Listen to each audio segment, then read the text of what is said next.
wanted to talk about today was something that has totally blown my mind as a environmental change person, and also a technology entrepreneur, was my evolution into studying game design. And I wanted to talk about this book. I went through all the Amazon reviews, and this one definitely stood out. It's quite a thick textbook. It's called The Art of Game Design by Jesse Schell. So I've read most of it, not all of it, because some of it's more about, like, you know, detailed sort of mechanics of making Nintendo games, which is not interesting to me, but it has a lot about the philosophy of game design. It's totally blown my mind when I start, you know, applying it to how to be, you know, an environmentalist, or how to take people on the journey, you know, of sustainability. One thing that it has showed to me about studying game design is that you can see everything as a game. And when you start seeing everything as a game, you start thinking about how to get people to do things in a much more creative, innovative, incredibly much more compelling way.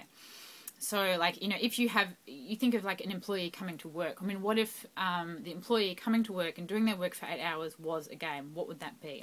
What if driving your car somewhere was a game? What if having to clean the house was a game? You can start putting this game framework around any particular activity, and then suddenly you start thinking about it in such a different way, such a more creative, exciting way.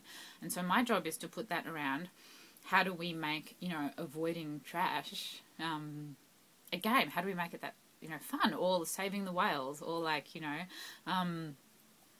not using fuel, to things that are often really removed. So that is just incredibly compelling. It's a really interesting area. I would definitely recommend anyone who is an entrepreneur of any kind, or especially involved in environmental social change, to start reading up about it and seeing if you can just grab little morsels and bring it in. So there's one story that he tells that's just awesome. The guy, Jesse, who wrote it, is a juggler. And jugglers learn how to juggle from other jugglers, obviously. So, you know, they watch other jugglers and they're like, how do you do that trick? Teach me, right? So there's this one juggler that Jesse's seeing, and the juggler's, like, amazing. Like, he does this thing with, like, woo, you know, like, doing all this thing with all these balls. He's really creative. He's like the Cirque du Soleil of, like, you know, juggling. And nobody can copy his tricks. People are, like, trying to copy his tricks, and they're just, like, they're clunky, right? They can't do it. So he goes up to this guy and he's like, how did you become so awesome? And he said, well, I don't copy other jugglers. All the jugglers copy other jugglers. I don't copy other jugglers. What I do is I look in other areas. He goes, he sits down by the lake and watches swans, and watches how swans move. And then he'll take something from the swan and bring it into his juggling. He'll go to the ballet and watch what ballerinas do and bring that in. He'll go and watch a tree and watch what a tree does, and then get some inspiration and create something. So he's breaking out of the structure of his own profession, and he's going into other areas completely unrelated, and then thinking completely tangentially and drawing inspiration, bringing it back in. And that's made him the best. He's totally out of the box. And I really love that, because that's what I've been doing the last year or so. I decided I would cut myself off from, not completely cut myself off, but kind of like cut myself off a bit from the whole, you know, the Silicon Valley, San Francisco sort of startup scene. You know, it's got a very, like, certain way that things are done. And there's also a certain way if you're trying to do something sort of environmental, sustainability, the same way. I thought, I don't really want to, there's the mainstream media too, the way that that's done, and I thought, I don't want to be just another app, you know, I don't want to be just another NGO. So I've been looking in all these different areas, all these different realms for inspiration, like looking in game design, you know, for what I can bring in, looking in self-development, looking in for, you know, Chinese philosophy like Taoism, like what I can bring in, the hero's journey, all these different areas which usually aren't correlated to environmentalism, and bringing them in. It's really exciting. So that was really cool in the game design, and it got me a lot of ideas for features that I can bring into Detrashed. So, yeah, one reason why games are really cool, or game design is good to apply to anything, is it is the complete science of positivity and positive psychology. You know, if you're trying to design a game, you have to design fun, awesomeness, an enjoyable process. So if you start to think that way, like, how do I, understand enough about positive psychology, about the way the brain and the nervous system works, to make the people that are going through this process have a great time? And that's a totally different way to think, to create positivity in the person. If you start thinking that way, start thinking much more creatively.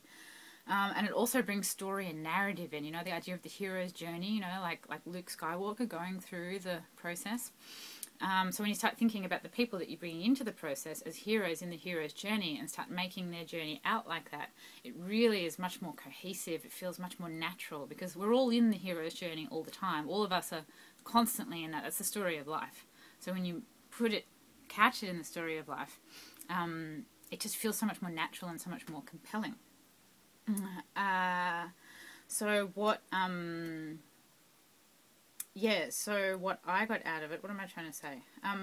So when you tell your story in the way of the hero's journey, you're telling the real story. You're telling the human story. Often sustainability related stuff, it's often about the environmental sciences. You're saying this toxin is doing this particular population is doing this. This particular company is doing this thing that is really terrible. It's removed from us. It's removed from the self.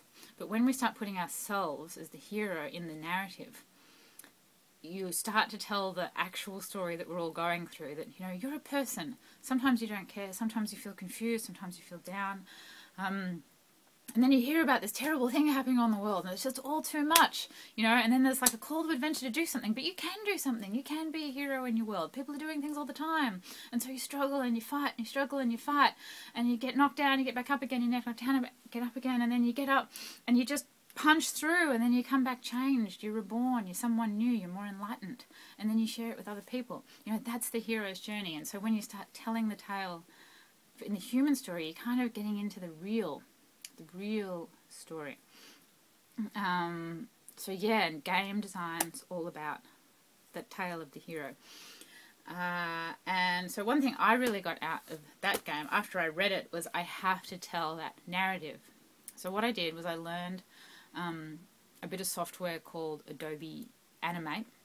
It's fairly new. It's all it's animation software. It's very similar to Adobe Flash, but it's all in JavaScript, HTML5, and CSS. So it really is very similar to Flash. It's sort of like a CSS builder and Flash mixed together. It's pretty easy to use. I got initialized my subscription to lynda.com and learnt it. It took me about a week. And then I spent weeks making this animation. I'll put it out there soon so people can see it. And I think it's quite beautiful. And it just instantly loads in the browser. So when you jump on the website, it's like a bang. It'll work on mobile. It'll, resize to any screen. You don't need a third-party application like Flash. You don't need to wait for a video to load. You're not using all those megabytes. Really like this in-browser animation. You can do anything. Seriously, you can do just about anything with Adobe Animate in, JavaScript and jQuery and CSS HTML5.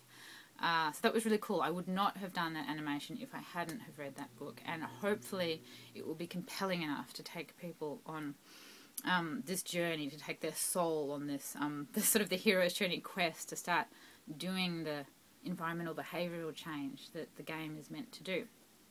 So that's it for today. Hopefully that was fun.